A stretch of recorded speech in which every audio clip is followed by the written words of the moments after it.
오늘 하나님의 말씀은 마태복음 1장이 돼. 마태복음 1장. 자, 오늘부터 이 마태복음을 통해 주시는 말씀을 나누도록 하겠습니다. 오늘 요절 말씀으로 마태복음 1장 우리 21절, 22절 한 목소리로 선포하겠습니다. 시작. 아들을 낳으리니 이름을 예수라 하라. 이는 그가 자기 백성을 저희 죄에서 구원할 자이심이라 하니라. 이 모든 일이 된 것은 주께서 선전하신 말씀을 이루러 하심이니 가라사대 23절까지 보라 처녀가 잉태하여 아들을 낳을 것이요 그 이름을 임마누엘이라 하리라 하셨으니 이를 번역한 적 하나님이 우리와 함께 있사 함이라. 아멘. 오늘 1장 말씀을 통해서 말씀대로 오신 예수님이라는 제목으로 하나님의 말씀을 나누려고 합니다. 먼저 마태복음 배경을 한번 알아보는 게 중요한 것 같습니다. 우리가 어떤 책이든지 하나님의 말씀을 연구할 때 먼저 이 책이, 이 말씀이 왜 기록됐는지, 누가 어떠한 의도를 가지고 기록했는지 이걸 아셔야지 성령의 감동을 받은 저자의 의도를 따라 성경을 볼 수 있습니다. 우리가 아무리 성경을 열심히 연구하지만 이 저자의 의도를 알지 못하고 성령의 감동으로 이 저자가 무엇을 생각하며 어떤 목적으로 이것을 기록했는지 모르고 성경을 보면 잘못된 시각으로 보는 거죠. 그렇게 되면 같은 성경을 보면서도 결국 해석을 잘못하게 되고 해석이 잘못되면 적용을 잘못하게 되고 하나님의 말씀을 따라 사는 것 같은데 결국 하나님을 대적하는 자리에 서게 됩니다. 그래서 굉장히 위험하죠. 중요한 것은 먼저 의도를 알고 저자의 의도를 따라 하나님의 말씀을, 성경 말씀을 보는 게 굉장히 중요합니다. 그런 면에서 마태복음의 배경을 잠깐 나누고 우리 마태복음 1장을 나누도록 하겠습니다. 복음서마다 저자가 주님께서 하신 일을 증거했지만 저자마다 자기 나름대로 의도가 있었습니다. 이 마태복음을 기록한 마태는 분명히 이 복음서를 기록할 때 유대인을 염두에 두었다는 것을 우리가 마태복음을 연구하면 알 수가 있습니다. 왜냐하면 마태복음에는 항상 어떤 주님과 관련된 어떤 사건을 기록을 한 다음에 그 사건이 이미 구약의 선지자를 통해서 예언됐다는 것을 계속 이야기하고 있습니다. 그래서 이 예수님은 나사렛 예수님은 인간의 눈을 보면 그냥 목수의 아들이지만 그러나 결국 구약의 모든 선지자들이 오리라고 예언하셨던 바로 그 메시아다라는 걸 증명하기 위해서 계속 주님께서 행하신 일, 하신 말씀을 또 주님께 일어났던 일들을 기록하고 난 다음에 성경을 인용합니다. 구약의 성경을. 그래서 유대인이 아니라면 구약의 성경을 가지고 있는 유대인이 아니라면 이렇게 할 필요가 없죠. 그래서 이 마태복음은 유대인들에게 특별히 유대인들에게 예수님이 누구시며 그분이 어떤 일을 행하셨는지 계시하기 위해서 알려주기 위해서 기록된 걸 알 수 있습니다. 그리고 또 이제 마태복음이 아브라함과 다윗의 족속 예수 그리스도의 세계라라고 시작합니다. 자, 유대인은 메시아가 오라는 걸 알았는데 그 메시아가 반드시 아브라함과 다윗의 후손으로 와야 된다고 믿고 있었습니다. 그래서 예수님을 메시아로 인정했던 유대인들이 이렇게 고백하죠. 다윗의 자손 예수 그리스도시여 이렇게 고백합니다. 다윗의 자손 예수 그리스도시여. 즉 유대인들은 메시아는 반드시 아브라함과 다윗의 계보를 통해 와야 된다. 그래서 마태복음이 바로 그 계보를 시작하는 겁니다. 왜? 유대인들에게 나사렛 예수가 아브라함과 다윗의 자손, 우리가 기다리던 메시아다는 것을 증명해야 되기 때문에. 또 한 가지 중요한 게 있습니다. 이 마태복음에는 Kingdom of God라는 말이 없어요. Kingdom of Heaven은 있는데, 즉 하나님 나라라는 말이 없단 말이죠. 천국, 하나님의 Kingdom of Heaven이라는 말이 있는데 하나님의 나라라는 말이 없습니다. 그 이유는 뭔가 하면 유대인들은 여호와 이름을 망령되어 있지 말라, 일컫지 말라 이 말 때문에 여호와 이름을 부를 수가 없습니다. 그래서 구약의 여호와라는 이름에 모음이 없기 때문에 도대체 이게 어떻게 발음되는지 몰라요. 그래서 여호와 야훼 잘 모릅니다.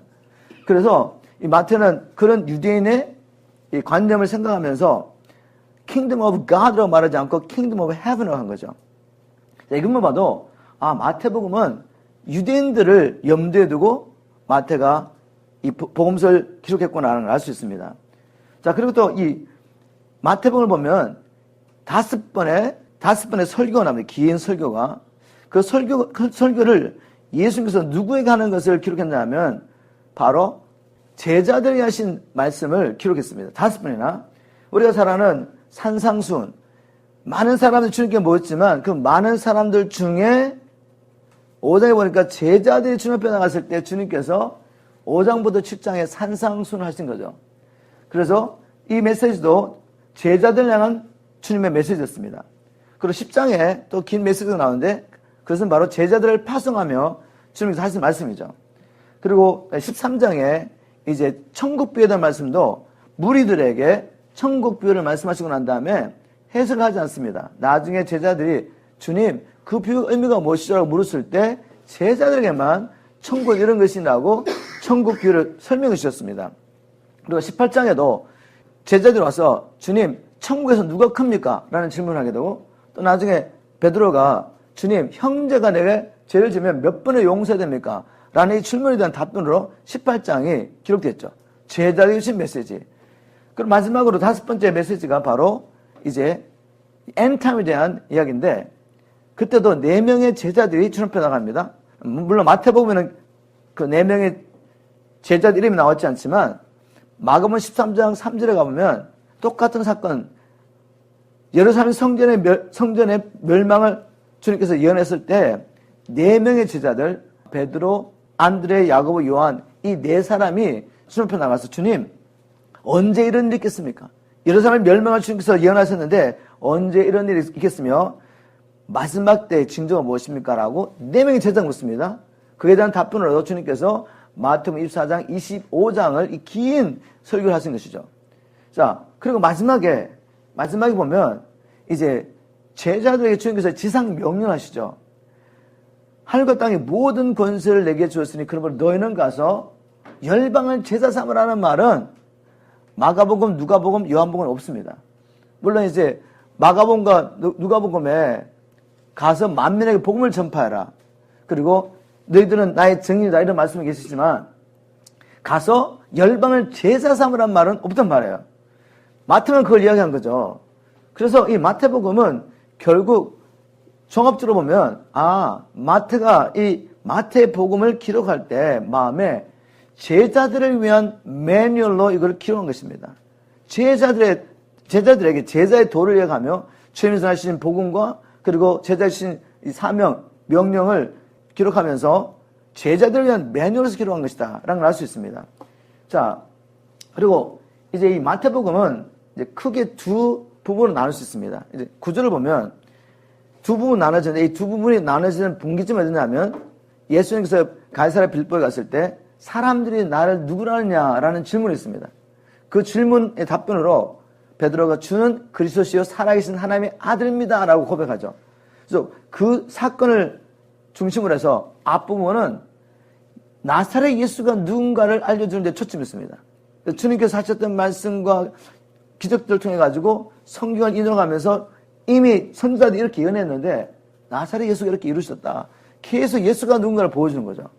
그분은 하나님의 아들이십니다. 주는 그리스도시요 살아계신 하나님의 아들이십니다 라고 베드로가 고백하고 난 다음부터 주님이 이제 뭘 말씀하시냐면 자신이 예루살렘 올라가 가지고 권을 받고 죽어야 될 것을 말씀하시죠. 그래서 그 사건 이후로는 주님이 왜 오셨느냐? 바로 우리를 위해서 대승물로 오셨다. 마태복음 20장 28절 내가 온 것은 섬김을 받으려 함이 아니라 섬기라고 많은 사람의 대성물로 주로 함이니라. 이 말씀 바로 오신 목적을 보여주기 위해서 이제 뒷부분에 기록된 거죠. 그러면 이제 큰 그림이 보이잖아요. 그죠? 그래서 16장까지 쭉 읽어가면서는 뭘 포커스 하냐면 주님이 누구신가를 계속 보는 거죠. 그리고 이제 16장 이후로는 그럼 주님이 왜 오셨는가를 계속 보는 거죠. 바로 그런 의도로 성경을 보시면 마태복음이 저자의 의도를 따라 우리가 해석하고 적용할 수가 있습니다. 근데 이 성경 전체가 사실은 마태복음뿐만 아니라 성경 전체가 예수님이 누구신가를 증거하고 있단 말이죠. 그리고 그분이 왜 오셔야 되는지, 그분이 무엇을 위해서 오셨는지를 성경 전체가 기록하고 있습니다. 우리 여러분이 가지고 노트에 보시면 요한복음 5장 39절 말씀 있죠. 너희가 성경에서 영생을 얻는 줄 생각하고 성경을 삼가거니와 이 성경이 내게 대하여 증가하는 것이로다. 지금 종교자들, 율법사들을 향해 말하는 거죠. 너희들 성경 열심히 연구했는데 하나님께서 왜 이 성경을 너희들에게 주신 줄 아느냐? 의도를 몰랐다는 거죠, 이분들이.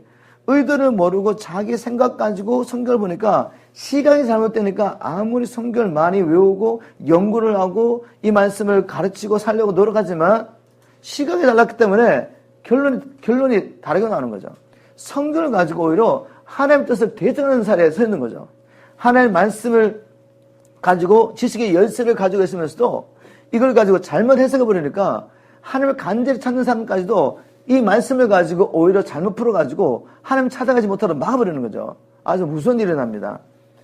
결국 우리가 성경을 볼 때 성경을 주신 의도를 따라 봐야 된다.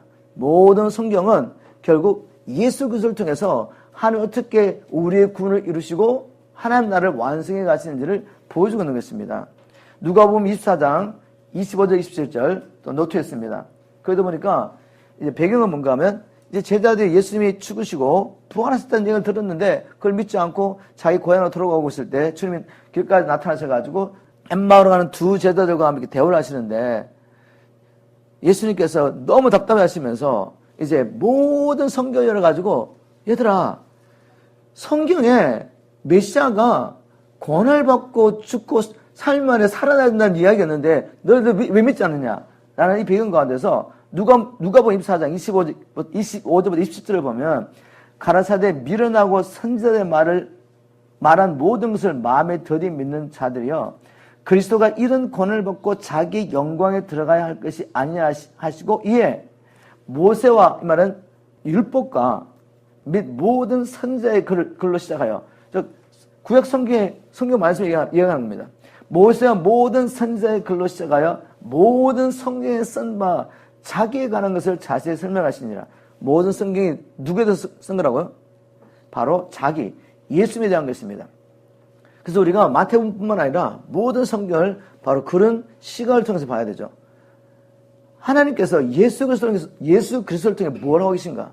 결국 자기의 나라를 이루어 가시는 이야기를 하시는데 자기의 나라가 이루어지기 위해서는 범죄하고 하나님을 떠나버린 이 백성이 하나님께 회복돼야 되고 그들이 회복되어서 하나님께서 그들을 창조하신 창조의 목적대로 살아야 되는데 그렇게 하기 위해서 하나님 하신 일이 뭔가 하면 예수 그리스도를 통해서 구원하시고 새 생명을 주시고 성령의 권능을 주시고 사명을 회복해 주시고 바로 그들을 보내시는 사건이죠.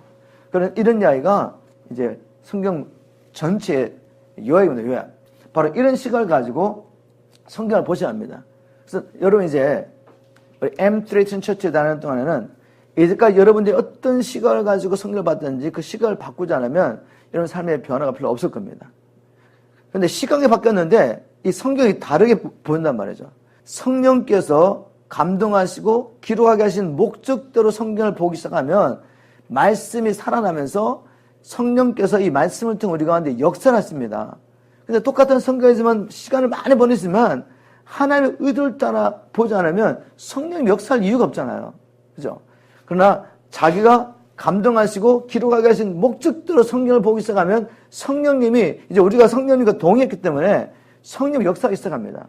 성령이 역사해야지 하나님의 말씀을 들을 때 하나님의 말씀 묵상하고 이 말씀을 살아낼 때 이제 우리의 삶 가운데 진정한 변화가 나타나는 것입니다. 자, 그러면 이제 두 번째 제가 나누고 싶은 게 뭔가 하면 마태복음 1장을 집중적으로 볼 텐데 왜 마태는 복음서를 기록하면서 예수님의 계보부터 시작했을까? 이걸 질문해 보는 겁니다. 당연한 이유가 있습니다. 의도를 가지고 기록했기 때문에 그 의도는 뭐였죠? 유대인들에게 예수님이 메시아라는 것을 보여주기 위해서 제일 먼저 예수님의 족보를 이야기한 족보를.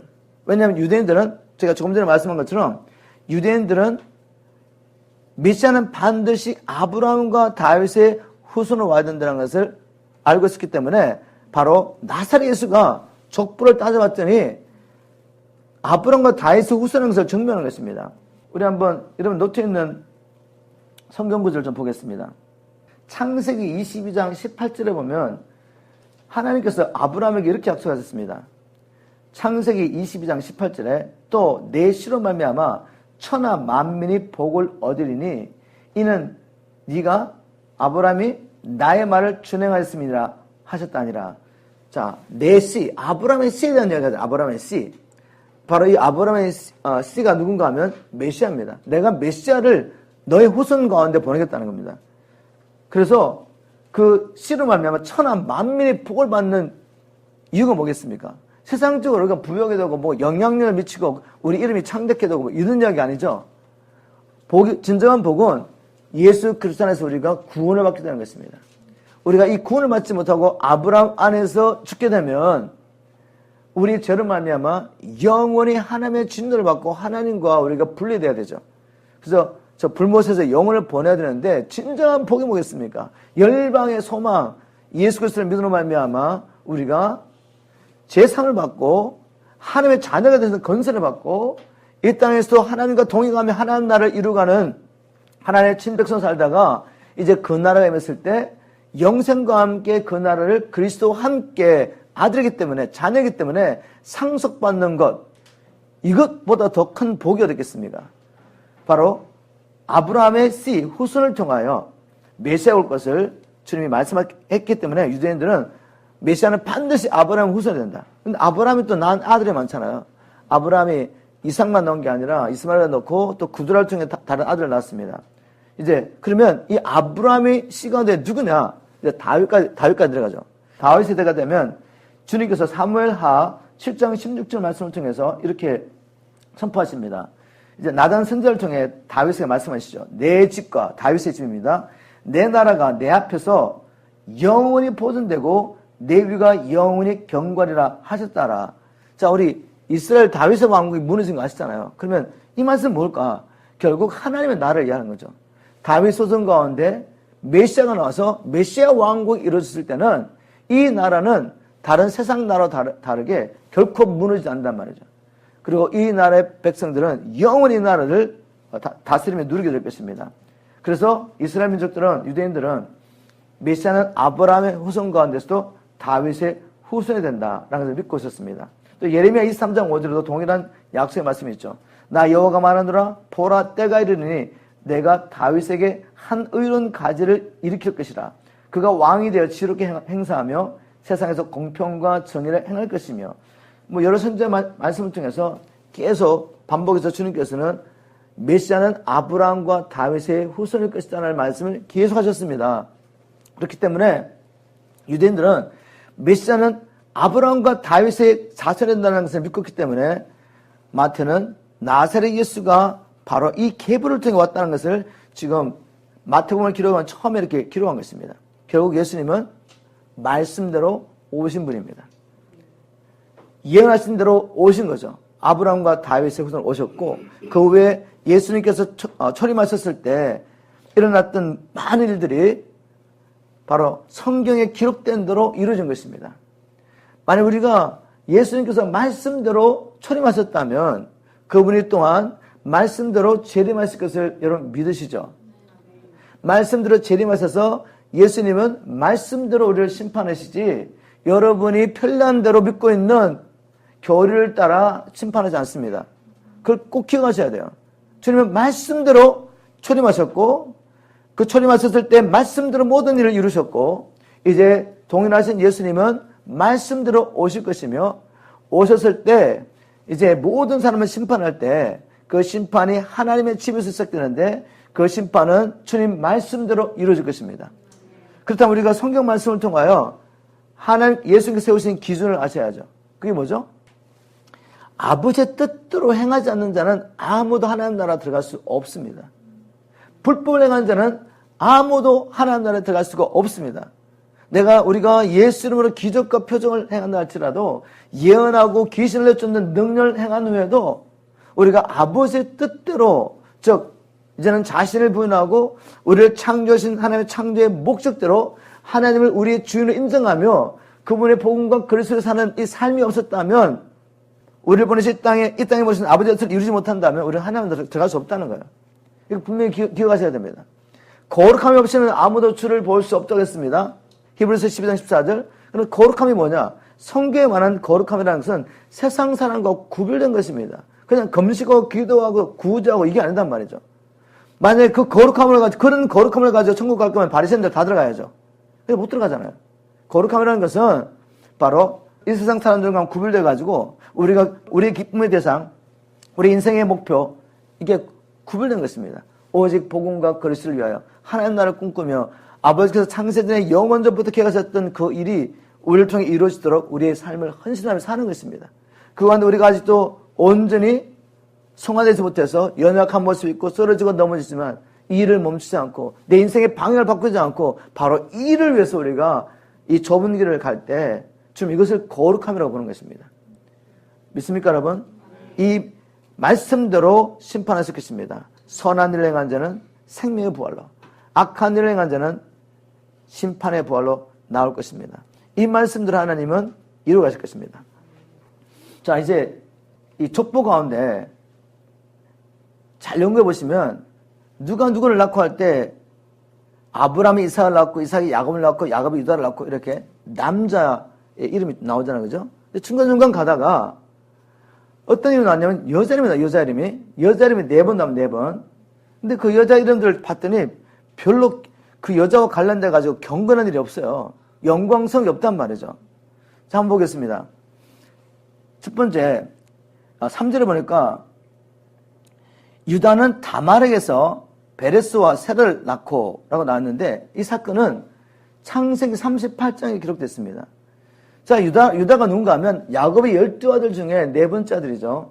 이 유다를 통하여 메시아가 나옵니다. 다윗 왕이 나오고 예수님이 오시게 되는데 이 예수님이 오시는 경건한 라인의 선택을 받은 유다의 삶을 보면 경건하지 않단 말이에요. 유다가 가나안 여인과 결혼을 합니다. 가나안 여인과 결혼하게 되는데 그 가나안 여인을 통해 가지고 3아들을 낳게 되는데 이 2아들이 다말이라는 여자하고 결혼하게 되는데 첫 번째 엘이 결혼하게 되는데 이 다말과 결혼하고 난 다음에 이 첫째 아들이 죽습니다. 하나님 보시기에 악하여가지고 하나님이 그 생명을 취해가시죠. 근데 그때 풍수에 가면 형이 씨가 없이 죽으면 동생이 들어가서 형수하고 관계를 가져가지고 형을 위해서 씨를 남겨줘야 돼요. 그래서 오난이 들어간 거죠. 근데 오난이 이거 나와봤자 내 아들이 아닌 거죠. 그래서 땅에다 설정하게 됩니다. 하나님 그걸 보시고 너무 더 화가 나셔가지고 하나님께서 오난의 생명을 취해가십니다. 자, 이 사건이 딱 그러고 나니까 이제 다말에게 셋째 아들 줘야 되는데 유다가 못 주겠는 거죠. 그래서 숨겨놨습니다. 셋째 아들 셀라를 줘야 되는 때가 됐는데 안 주니까 다말이 어떻게 했냐면 이 창녀로 가정해가지고 유다와 관계를 맺고 이제 잉태하게 되는데 쌍태하게 되죠. 그게 바로 베레스와 세라. 그래서 이제 유다를 통해서 베레스에게 메시아의 계보가 연결됩니다. 별로 경건하지 않잖아요. 이거 숨겨 싶은 이야기잖아요. 그죠? 근데 이렇게 기록된 거죠. 자, 그리고 이제 잘 가시다가 이제 살몬이라는 이야기가 살몬이 라합에게서 보아스를 낳고 라는 말이 있는데 라합이 누구죠, 여러분? 라합은 여호수아가 가나안 땅에 들어갔을 때 첫 번째 성이 여리고성. 여리고성의 창녀입니다, 창녀, 라합이. 그런데 여호와 하나님에 대한 이야기를 들은 거죠.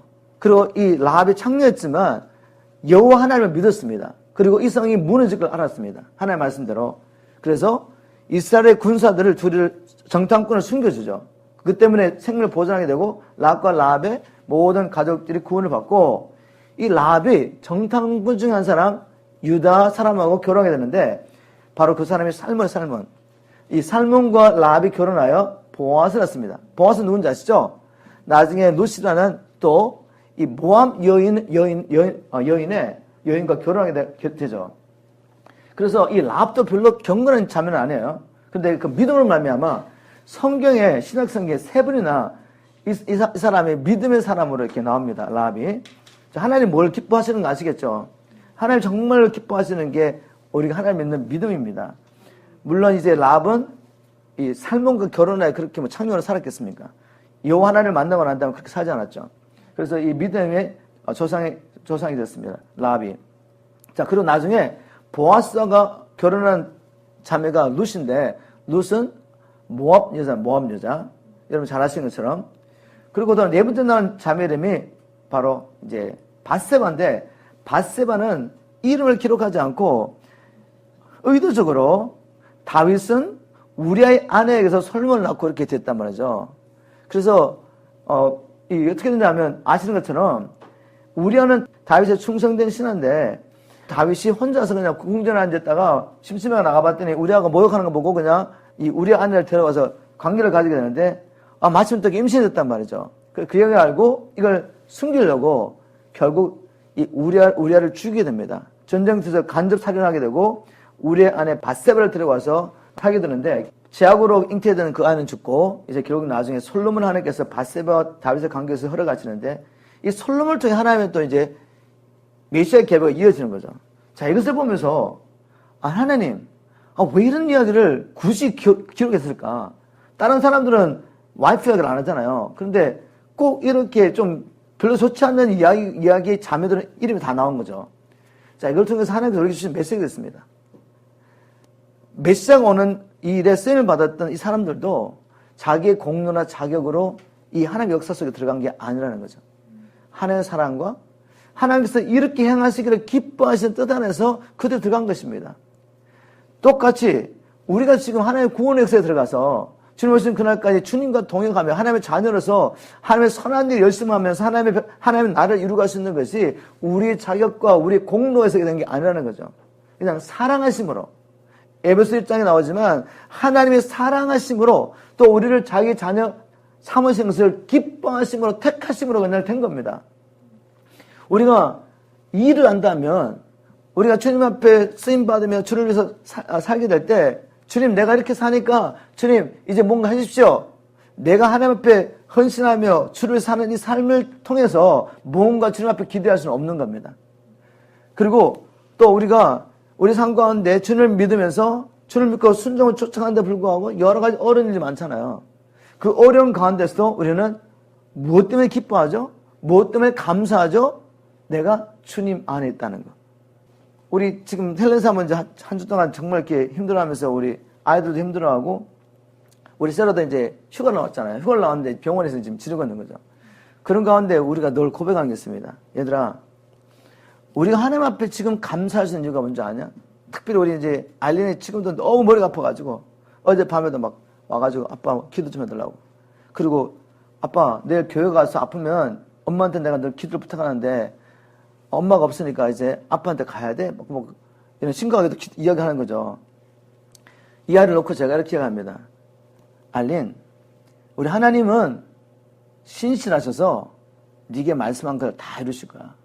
우리 하나님은 사랑이시기 때문에 이미 자기 사랑을 너를 살리시려고 독생자를 주심으로 증명하셨어. 그렇다면 우리가 주님을 믿으면서 이렇게 주님과 함께 동행하면서 우리가 기대하지 않았고 생각했던 일들이 일어나고 하나님께서 분명히 우리의 기도에 응답하셨다고 너를 치유하셨다고 말씀하셨는데 불구하고 너는 그 치유를 경험하지 못하지만 알린, 지금 우리가 이렇게 고난했어도 이거는 30년, 50년, 많아봤자 100년이야. 우리가 예수를 믿음으로 말미암아 남들이 이해하지 못하는 고난과 어려움이 있지만 이거는 짧은 시간이야. 우리가 무엇을 위해서 기뻐해야 되냐? 우리가 영혼을 불못에서 보낼 수밖에 없는데 우리를 하나님 나라에 들어가게 하시고 영생을 주시기 위해서 하나님의 아들을 주셨어. 이걸 생각하며 기뻐하자. 그리고 우리 하나님은 우리의 최선을 위해 지금 우리를 완전한 길로 이끌고있다는 것을 믿어드리자. 이렇게 말하는 거죠. 여러분, 우리가 하나님의 은혜로 택함을 받아서 하나님의 사랑 가운데서 하나님의 자녀가 돼서 하나님 나라를 영원히 유업으로 받는 자가 됐다는 것을 생각할 때, 이걸 믿어드릴 때 우리는 정말 범사에 감사했습니다. 그래서 어려웠지만 그 어려운 일로 말미암아 시험 들고 넘어지지 않죠. 오히려 우리의 믿음이 강해지고 우리가 이 땅에 소망을 주지 않고 하나님 나라를 바라보게 됩니다. 뭐 목회하면서 제가 뭐 성공적인 목회를 꿈꾸겠습니까? 전혀 아닙니다, 여러분. 이런 일이 계속 반복되면 성공적인 목회가 무슨 소용이 있겠습니까? 지금 제게 먹힌 영혼도 잘 못 돌보는데 전혀 관계없죠. 정말 주님 나라만 바라보게 되죠. 그리고 얼마나 감사합니까? 목회자도 얼마든지 당기러 갈 수 있는데 이런 고난을 통해서 끊임없이 내가 왜 이 자리에 있는지, 내가 왜 지금 이 목회하고 있는지, 내가 왜 선교단체를 하고 있는지를 계속 주님 앞에 고백하는 거죠. 주님, 오직 한 가지를 위하여 주님께서 나를 이곳에 있게 하셨고 이 시간에 이 영혼을 섬기게 하셨고 바로 이 일을 하라고 하셨기 때문에 저는 주님께 순종합니다.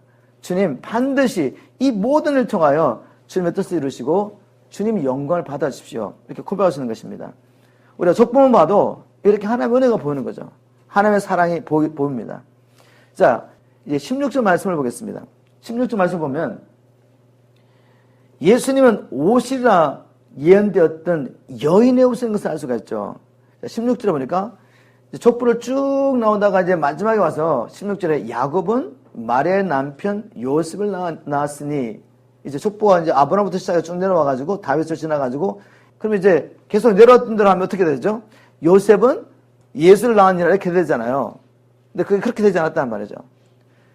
누가 누구를 낳고 누구를 낳고 하다가 갑자기 요셉까지 와서는 요셉을 낳으니 마리아에게서 그리스도를 칭하는 예수가 나시니라 이렇게 된 거죠. 아니 그 밑에까지 왜 이걸 계속 써왔지? 그죠? 계속 이렇게 써왔으면 결국 이제 야곱이 요셉을 낳고 요셉이 예수를 낳고 이렇게 말해야 되는데 이제까지 기록했던 목적은 뭐예요? 저는 다 와가지고는 요셉이 예수를 낳고 말하지 않고 마리아에게서 그리스도를 칭하는 예수가 나니라 이렇게 된 거죠. 그래서 예수님은 아담의 후손으로 오지 않으셨다는 거죠. 결국 아브라함도 아담의 후손입니다. 다윗도 아담의 후손이기 때문에 완전하지 않았잖아요. 그의 삶 가운데 살인이 있고 간음이 있고. 아브라함이 완전했습니까? 자기 생명을 위해서 두 분이나 자기 와이프를 팔은 사람인데 하나님 기다리다가 하갈을 통해서 이스마엘을 낳고 아브라함이나 다윗이나 완전하지 않습니다. 왜냐하면 아담의 후손으로 왔기 때문에. 그런데 예수님은 아담의 후손으로 오시면 안 돼요. 왜냐하면 아담의 후손으로 온다는 것은 아담이 지은 그 죄를 똑같이 지었다는 거거든요. 아담이 하나님 앞에 범죄할 때 우리 모든 인류가 아담 안에서 함께 죄를 지었습니다. 그래서 로마서 5장 12절에 보면 한 사람의 죄를 분마했음에 모든 사람이 죄를 분마했다고 고백하는 거죠. 바로 그 원리, 영적인 원리 때문에 한 사람 예수님께서 아버지의 말씀을 온전히 순종했기 때문에 아버지 앞에 의롭다함을 받으셨는데 우리가 이제 예수 안에서 그분 한 분을 통해서 예수 안에서 모두 태어났기 때문에 예수 안에서 우리가 의롭다함을 받았다는 것이 성립되는 겁니다. 이 원리를 알아 깨달아야지. 예수님은 아담의 후손으로 오지 않았습니다. 여인의 후손으로 오셨고 성령을 통하여 잉태되셨다는 거죠. 그래서 죄가 없이 오셨다는 게 굉장히 중요합니다. 바로 창세기 3장 15절에 주님께서 마귀에 속아서 마귀의 종이 되어버린 노예가 되어버린 이 사람들을 회복하셔서 원래 하나님 창조하신 목적대로 이들을 하나님의 형상대로 창조하시고 그들에게 땅에 있는 모든 것을 정복하고 다스리는 권세를 주시고 아버지의 나라를 이 땅에 이루려고 했는데 그들이 하나님을 믿지 않고 불순종함으로 타락하여 마귀의 종이 됐잖아요. 이들을 회복하지 않고는 원래 자리로 또 사명을 감당할 수 있는 자리로 회복하지 않고는 하나님의 뜻이 이루어지지 않습니다. 하나님의 뜻이 이루어지지 않으면 하나님의 영광을 받을 수가 없어요. 그래서 하나님께서는 사람이 범죄하기 전에 창세 전에 어린 양을 예비해 놓으신 거죠. 그리고 인간이 범죄했을 때 곧바로 복음을 선포합니다. 여인의 후손이 뱀의 머리를 깨트릴 것이다. 그러면 어떻게 뱀의 머리를 깨트리고 뱀에게 사로잡힌 사람을 구원할 것인가? 바로 창세기 3장 20절의 방법을 계시하셨죠. 인간이 범죄하고 난 다음에 그 허물과 죄를 느끼며 그 부끄러움을 이 무화과나무 잎을 가지고 몸을 가리는 것으로 대체하려고 했습니다. 그런데 그는 실패했습니다. 그렇게 가렸지만 하나님 앞에 허물과 죄 때문에 나갈 수 없었던 거죠. 그래서 하나님께서 창세기 3장 20절에 친히 짐승을 잡으시고 짐승을 잡았다는 건 뭐죠? 짐승이 죄 없는 짐승이 피를 쏟은 것입니다. 왜요? 죄의 싹은 사망이에요. 죄 문제가 해결되면 반드시 피가 쏟아져야 된단 말이죠. 피 열림이 없이는 죄 사함이 없습니다. 그게 히브리서 9장 22절. 그래서 죄의 싹은 사망, 로마서 6장 23절. 그러면 피 열림 없이는 우리가 제사를 받을 수 없기 때문에 주님께서 이미 아들 예수 그리스도를 어린 양을 보내셔가지고 우리를 위해서 피를 쏟게 하시고 이제 그분의 옷을 의의 옷을 우리에게 입혀주심으로 하나님 앞에 나오게 하셔서 주신 사명을 다 감당할 이 일을 바라보면서 모형으로서 그림자로서 짐승을 잡으시고 피를 쏟으시고 생명이 죽은 거죠. 그 가죽옷을 만드셔가지고 아담과 하와에게 입혀주신 사건. 이걸 통해 메시아가 어떻게 뱀의 문을 깨뜨리고 우리를 죄에서 구원할 것을 계시하신 것이죠. 그리고 구약의 모든 사건과 제사라든지 이 모든 걸 통해서 끊임없이 아들 예수를 보내셔가지고 우리를 어떻게 구원하시고 원래 하나님께서 계획하신 하나님 나라를 어떻게 완성해 갈 것을 계속 보여준 게 성경 말씀입니다. 제가 미리 말씀드렸습니다. 이거 마음에 드십시오. 그래서 이 메시아는 반드시 여인의 후손이 된다. 그것을 증명하기 위해서 예수님이 마리아를 통해 났다는 것을 지금 마태는 기록하고 있습니다. 처음에는 아브라함과 다윗의 후손인 것을 증명하고 이제 결국은 이분이 여인의 후손이었다는 것을 증명했습니다. 자, 이게 따라오셨습니까, 여러분? 결국 하나님 말씀대로 지금 모든 걸 이루어가십니다. 이제 마태복음 1장에서 마지막으로 지금 증거하고 싶은 건 뭔가 하면 예수님이 오신 목적을 나누고 싶습니다. 예수님이 오신 목적. 마리아가 결혼하기 전에 잉태한 것을 알고 남편인 요셉이 가만히 이제 끊고 잤습니다. 그 당시에 여러분, 처녀가 잉태를 하게 되면 돌 맞아 죽습니다. 간음죄로. 그래서 가만히 끊고 잤는데 20절에 보니까 이 일을 생각할 때 주의 사자가 현몽하여 가로되 다윗의 조선 요셉아 내 아내 마리아 데려오기를 무서워 말라. 저에게 잉태된 자는 성령으로 된 것이라. 아들 낳으리니 이름을 예수라라. 이는 그가 자기 백성을 저희 죄에서 구원할 자이심이라 하니라. 이 모든 데 된 것은 결국 말씀을 이루려 하심입니다.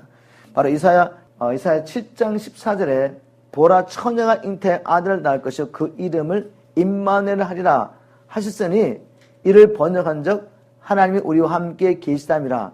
이 말씀을 이루려고 주님이 이제 처녀의 몸을 통해서 잉태하신 거죠.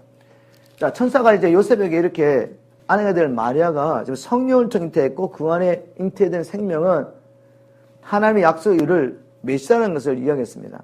자, 이 말씀을 통해 가지고 이 천사가 요셉에게 전해준 말씀을 통해서 주님이 오신 목적, 분명히 두 가지를 여기서 계시하고 있습니다. 주님이 오신 목적. 첫 번째 뭐죠? 그 이름을 예수라라. 이는 그가 자기 백성을 자기 죄에서 구원할 자이심이라. 우리 지저스라는 말은 구약에는 여호수아라는 말과 똑같은 말이에요. 근데 의미가 뭔가 하면 The Lord saves. 주께서 구원하신다. 이 말입니다. 주께서 구원하신다.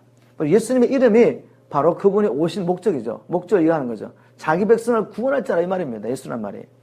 자, 예수님은 구원하러 오신 것입니다. 어디서요? 하나님의 진노라는 말을 하지 않고 여기 뭐라고 말하고 있죠? 자기 백성을 저희 죄에서 구원할 자이심이라.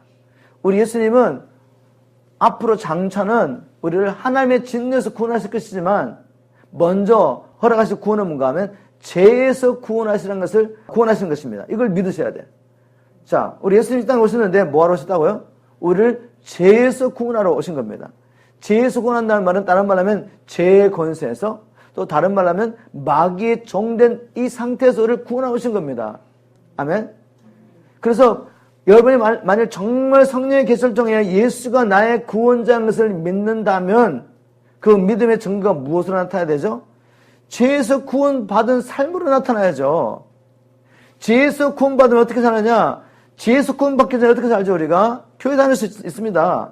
교회 그냥 아멘 할 수 있죠. 그렇지만 여전히 어떻게 살아요? 자기를 위해서. 자기를 위해서 유대 백성들처럼, 그리고 유대인들 중에 바리새인과 종교 지도자들처럼 이 종교란 걸 통해 가지고 여호와 하나님 섬경을 통해서 백성들과 가운데 영광과 존귀를 받으며 또한 부를 축적하고 있습니다. 그래서 여전히 자기로 살고 있는 거죠. 죄 가운데 살고 있다는 증거입니다. 사람의 눈에 보기엔 경건하게 보이지만 하나님 보시기에는 여전히 자기로 살고 있기 때문에 이건 죄 가운데 살고 있는 것이죠. 그런데 이제 구원을 받으면 어떻게 살죠? 바울 같은 사람이 얼마나 극심한 바리새인이었습니까? 얼마나 열심히 경건한 삶을 나름대로 산다고 살았습니까? 그런데 자기로서 그렇게 한 거죠. 그러나 주님을 만나고 난 다음에 바울의 삶은 완전히 바뀝니다. 이제는 복음과 그리스도에서 자기의 생명을 내어놓습니다. 복음을 전하는 일 때문에 생명의 위협을 느끼는 일들이 있지만 이 은혜의 복음을 전가하는 일을 마치려면은 자기의 생명도 조금 더 아껴 하는 데까지 가는 거죠. 바로 예수가 그의 구원자가 됐기 때문에. 여러분, 이러한 증거 우리 삶 가운데 있어야 됩니다. 나는 정말 예수를 만났는가? 나는 정말 예수를 구원자로 발견했는가? 그렇다면 나는 이제 자기를 위해서 사는 삶을 끝내고 복음과 그리스도 살고 있는지 한번 물어보십시오. 우리가 이렇게 살려가면서 연약함이 있지만 여러분 중심을 아시잖아요. 나는 정말 진심으로 남은 생에 오직 이 복음과 하나님의 나라에서 살기를 갈망하는지를 물어보세요. 이러한 삶이 없다면, 삶의 목적이 바뀌지 않았다면 여러분 정말 내가 복음을 깨닫는지 한번 물어보셔야 됩니다. 예수님 오신 목적은 죄에서 우리를 구원하러 오셨습니다. 또 이제 22절 23절을 보니까 주님이 오신 목적은 임마누엘로 오신 거죠. 임마누엘. 즉 하나님이 우리와 함께 계시다. 우리와 함께하고 싶어 오셨습니다. 우리와 함께하고 싶어서. 이것이 아버지의 갈망.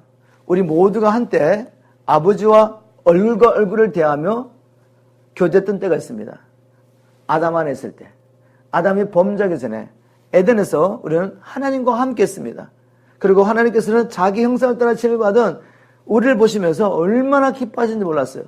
얼마나 기뻐하시며 아담과 하와를 통하여 우리들이 이 땅에 태어나서 경건한 후손으로서 아버지가 우리를 창조하신 목적대로 우리가 아버지와 교제하면서 아버지의 일, 이 땅을 정복하며 다스리며 모든 피조물을 아버지의 뜻대로 다스리며 하나님 나라 이루기를 얼마나 원하는지 몰라요. 무엇보다 아버지는 우리와 교제하는 걸 너무 기뻐했습니다. 우리 딸들은 언제든지 제게 올 수 있거든요. 피곤하고 힘들거나 내가 설교 준비하거나 기도하거나 언제나 들읍니다. 어제도 막 열심히 이제 헬렌 사모 이제 병원에서 늦게까지 함께 했다가 이제 밤에 와가지고 마지막 설교 준비하고 왔는데 뭐 애들 계속 들은 거죠. 아빠 와가지고 우리 알리는 기도하려고 그러고 그냥 울면서 아빠 기도해줘. 우리 딸은 또 자기가 막 이렇게 이 고난 가운데 이제 감동하면 얘는 노래를 만들거든요. 자기가 만든 노래를 막 치면서 그냥 아빠 어때 막 물어보고 그러면서 언제든지 이 들어오는데 제가 이걸 기뻐합니다. 왜? 내 딸들이니까. 내 딸들이 나와서 나하고 교제하기 원하고 고통을 가져와서 기도를 해달라고 그러든지 아니면 그 고난 가운데 하나님의 영광을 받아가 송을 쓰든지 와서 나하고 교제하고 싶어 하는 거죠. 부모는 항상 우리 자녀들과 함께하기 원하는 겁니다. 이제 헬렌 사모를 돌보면서 알린하고 이제 많이 다녔는데 알린 나는 네가 내 옆에서 너무너무 감사하다. 그리고 또 우리 큰딸도 와가지고 이제 밤늦게까지 이제 우리 교도를 이렇게 보고 있는데 밤늦게까지 있으면서 함께하는 거죠. 그래서 제가 우리 딸들 이렇게 말합니다. 얘들아 너희들 결혼하더라도 멀리 가지 말고 우리 집 뒤에 근방에 있으라고. 그랬더니 우리 알린이 자기도 그렇게 원하지만 남편 누가 되는지 다 바뀌었지 않다고. 그래서 기도하라고 그러더라고요. 알았다. 아빠 기도하겠다. 이제 포인트는 뭔가 하면 아버지는 부모는 자녀들과 함께하고 싶어하는 것입니다. 그런데 함께하던 자녀들이 하나님을 믿지 않고 범죄함으로 말미암아 타락하여 자기 자리에서 떨어져 나간 거죠. 떨어져 나가서 어디 갔냐면은 왕으로서 정복자 왕으로 살아들 이 자녀들이 마귀의 노예가 됐단 말이죠. 자 그때부터 아버지의 갈망이 뭔지 아십니까? 어떻게든 다시 자녀들과 함께하고 싶어 하시는 거죠. 그 의지를 가지고 주님께서 구약시대던 이스라엘 백성을 부르시며 그들과 함께 하십니다. 어떻게 해요? 광야 생활할 때는 성막을 짓게 하시고 그 안에 지성소를 두시고 성막 안에 지성소 안에 또 뭐가 있죠? 법궤가 있어요. 법궤 안에 하나님께서 모세를 통해 주신 말씀이 있죠. 근데 그 말씀대로 하면은 이스라엘 백성들이 하나님과 함께 할 수 없어요. 왜? 범죄하니까. 말씀을 주셨지만 말씀을 온전히 이룰 수 없단 말이죠. 그래서 그 위에다가 뭘 두게 하신다면 뚜껑을 만드시고 거기에 시온자를 만드십니다. 시온자를 만드시고 거기에 이제 그룹이 이렇게 주님 보좌 앞에 있으면서 시온자는 하나님의 임재를 상징하거든요. 하늘에 있는 하나님의 그 영광을 상징하면서 하나님 주위의 그룹들이 거룩하다 항상 예배하고 있잖아요.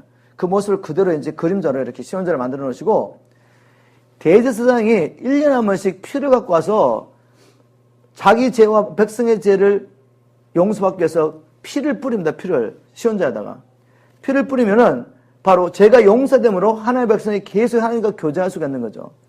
바로 그 시온자에 하나님께서 자기 영광을 나타내 보셨단 말이에요. 뭐 성막을 만들게 하시고 제사제들을 만드시게 하시며 비록 하나님께서 그들을 불러서 자기 백성 만드셨지만 그들은 자기 행위는 언제나 하나님과 함께 할 수 없기 때문에 그러나 함께 원하셔가지고 제사제를 만드시고 피를 통해서 언제나 하나님과 교제할 수 있는 길을 만들어주신 분이 하나님이십니다. 그 성막에 함께 하셨고 이제 나중에 솔로몬이 성전을 짓을 때 성전 일이 마치자마자 하나님의 영광이 그 성전에 들어오는데 제사장들도 서서 섬길 수 없을 정도로 하나님의 성전에 하나님의 영광이 가득하게 되죠. 바로 하나님은 이렇게 자기 백성들과 함께하기를 갈망하시는 겁니다. 그런데 이사야가 이제 임마누엘을 예언했잖아요. 임마누엘. 하나님이 자기 백성들 가운데 오실 거라고 함께하시기 위해서 어떻게 오셨습니까? 혈과 육을 가진 몸으로 오신 거죠. 그 영광으로 그냥 오시면 다 죽으니까 하나님의 백성들 함께하기 원하지만 그분의 영광스러운 모습으로 그냥 오시면 우리 다 죽습니다.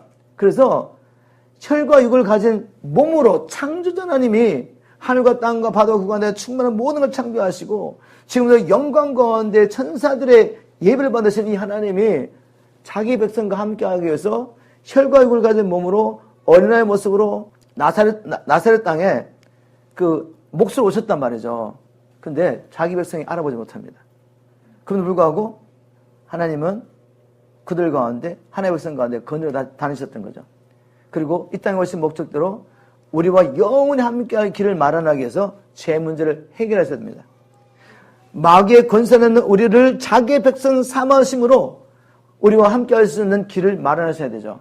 그래서 복음을 선포하신 후에 오신 목적대로 이제 대속물이 되어서 죽으십니다.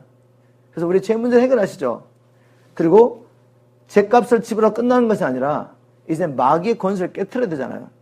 마귀는 사망의 권세를 잡은 자이기 때문에 사망 가운데 들어가셨다가 부활하심으로 사단의 권세를 깨트리시고 이제 성천하셔서 모든 이름에 대한 이름을 받으심으로 하나님의 아들이라는 것을 증명하시고 우리로 하여금 하나님을 섬길 수 있게 하시는 거죠. 그리고 이제 성령을 우리에게 보내셔가지고 믿는 자 모든 자를 하나님의 성전 삼으시고 우리와 함께하기 위해서 성령으로 와 계십니다. 믿으십니까? 이제는 우리 몸이 성전이란 말이죠. 너희 몸이 하나님의 성전인 것과 하나님의 성령이 너희와 함께 하시는 걸 알지 못하느냐? 고린도서 3장 16절에 바울이 이렇게 말하죠. 여러분, 우리 안에 하나님이 계세요. 하나님께서 우리의 영안을 열어주시고 영의 길을 열어주시고 영의 감각을 열어주셔서 하나님이 우리와 함께 하신 것을 우리가 인식하기 시작할 때 이제 거룩함은 너무나 자연스러운 것입니다. 이제 하나님께서 이렇게 열망을 가지고 지금은 우리 안에 성령으로 계시지만 이제 하나님이 정말 온전히 우리와 함께 하시는 때가 오죠. 그것은 하나님의 구속 역사가 완전히 끝나고 새 하늘과 새 땅이 임하고 난 다음에 하늘에 있던 하나님의 보좌가 사람과 함께하기 위해서 내려오십니다. 이렇게. 지금 요한계시록 21장 하고 있죠. 3절에 하나님의 장막이 지금 우리와 이제 함께하면서 하나님께서 우리와 함께하고 싶은 이 의지가 갈망이 온전히 성취는 사건이 이제 앞으로 일어날 것입니다. 제가 요한계시록 21장 3절만 읽겠습니다. 내가 들으니 보호자에서 큰 음성이 나서 가로되 보라 하나님의 장막이 사람들과 함께 있으며 하나님이 저희와 함께 거하시리니 저희는 하나님의 백성이 되고 하나님의 친히 저희와 함께 계셔서 이 3절 안에 함께 있음에 함께 거하시리니 함께 계셔서라는 말이 세 번이나 반복되고 있습니다. 하나님이 얼마나 우리와 함께하기 원하시는지 결국 하나님의 뜻이 완성될 것입니다. 그 이로써 주님께서는 말씀대로 오실 것입니다. 여러분, 하나님이 지금 우리와 함께 계신다. 그리고 하나님께서 이렇게 우리와 함께 하실 갈망하신다는 얘기가 들 때 여러분 어떤 마음이 생기십니까? 아니 우리가 누군데 하나님께서 저 보호자를 버리시고 인간의 몸으로 오셔가지고 이 땅 가운데 오셨고 이제는 자기의 성령을 우리에게 보내셔가지고 우리와 함께하기 원하시고 이제 앞으로는 우리와 온전히 함께하기 위해서 아예 보호자 자체를 하늘에서 땅으로 가지고 오실 텐데 이런 하나님의 갈망을 들을 때 우리같이 미천한 자와 그러나 하나님께서는 자기 형상대로 창조하셔서 우리를 자녀로 여기시죠. 우리와 함께하기 원하시는 이 하나님의 갈망에 대한 이 계시, 하나님의 말씀을 들을 때 어떻게 반응을 보이시나요? 우리가 하나님과 함께하기 원하는 것보다 하나님이 우리와 함께하기 정말 원하십니다. 이 하나님의 갈망을 안다면 우리가 매일매일 하루 일과 가운데 끊임없이 하나님 앞에 나가지 않겠습니까? 시간을 정해놓고 하나님 앞에 나가야 되고 무시로 성령 안에서 우리와 함께하기 원하시는 주님 그분께 나아가서 바울이 고백한 것처럼 성령 안에서 무시로 함께 기도하지 않겠습니까? 쉬지 않고 그분과 교제하지 않겠어요? 그게 얼마나 특권인데 얼마나 큰 영광인데요. 여러분 우리 주님께서는 우리와 함께하기 위해서 오셨습니다. 오늘 말씀 맺으려고 합니다. 예수님은 그냥 오신 게 아니라 창세기 3장 15절에 내가 여인의 후손을 보내겠다는 그 주님의 말씀을 이루셨고, 그 여인의 후손이 아브라함과 다윗을 통해 오시겠다는 주의 말씀대로 오셨습니다. 오셔서 모든 선지자를 통해서 그분이 오시면 이런 일을 할 것이다라는 그 약속이 있었는데, 그 약속들을 다 온전히 이루셨고, 마태복음 이제 우리 함께 공부하겠지만 계속해서 예수님께서 어떻게 선지자들의 예언을 이루신 분인 것을 계속 마태는 증거하고 있습니다. 말씀대로 오셨고 말씀대로 이루셨습니다. 이제 그분이 다시 오실 거라고 성경 예언했죠. 그리고 이러한 기준을 가지고 심판할 거라고 말씀하셨습니다. 이 말씀 믿는다면 우리가 어떻게 살아야 되겠습니까? 말씀대로 다시 오실 그 주님을 기다리며 거룩함으로 주님을 맞이할 준비하시는 저와 여러분 되기를 주님을 축복합니다. 그리고 이 땅에 살면서 우리와 함께 원하시는 그 하나님이 보통 분 아니시잖아요. 하늘과 땅과 바다와 그 가운데 충만한 모든 걸 창조하시고 지금도 천사들이 끊임없이 그분의 영광을 선포하며 거룩하다 고백할 수밖에 없는 그분이 지금 우리와 함께 하시면 교제하기 원하십니다. 주님과 지금부터 영원토록 동행하면서 기뻐하시면서 주님께서 우리를 통해 이루기 원하시는 모든 일을 이루시고 주님 앞에서는 저와 여러분 되기를 주님으로 축복합니다.